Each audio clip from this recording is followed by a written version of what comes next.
Okay, so we're going to perform some rigid transformations here. We're going to use our rules when we can, and then other times maybe we'll just be counting boxes. I don't know. Let's see what the problems have. Translate the shape 4 up and 3 left. So 4 up means that we're going to take the y numbers and we're going to add 4. And 3 left, that means we're going to take the x values and subtract 3. Subtract 3. Okay? So if my originals were this, let's take the x's and subtract 3. So 3 minus 3, my new point is 0. That one's going to be a 0. 7 minus 3 is 4. Now I'm going to add 4 to all of the y values. So 4 plus 4 is 8. Negative 3 plus 4 is 1. Negative 3 plus 4 is 1. So let's go ahead and plot those. So we're at 0, 8, 0, 1, and 4, 1. And if we go connect those,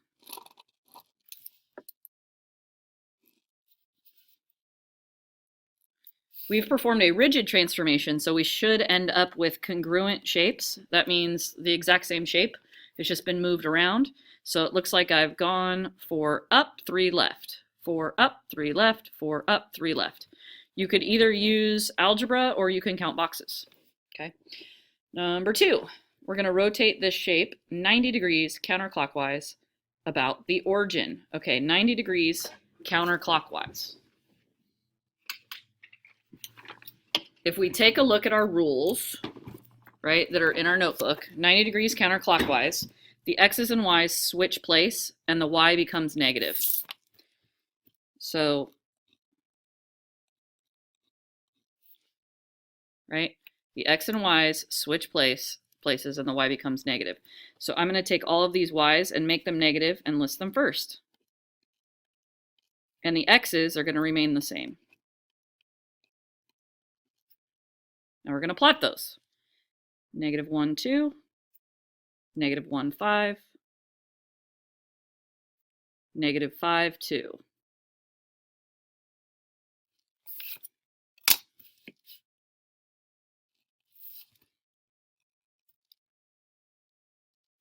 Okay. Now you could check that by using tracing paper, or you could have done the problem using tracing paper, holding the origin still. Okay. Number 3, we're going to reflect over the y-axis. Again, with this, we have our rule, reflect over the y-axis.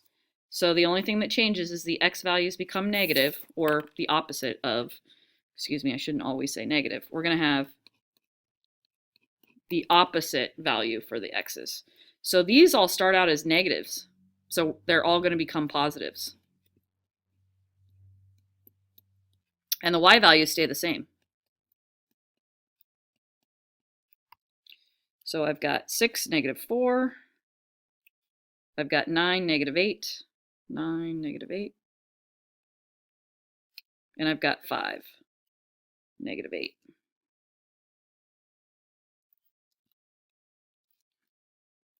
So a rigid transformation, I end up with the exact same shape, except it's been moved, right? And when you reflect over a line, okay, the new point should be equally distant from that line. So we have 5 units away, 5 units away, 6 units, 6 units, 9 units, 9 units.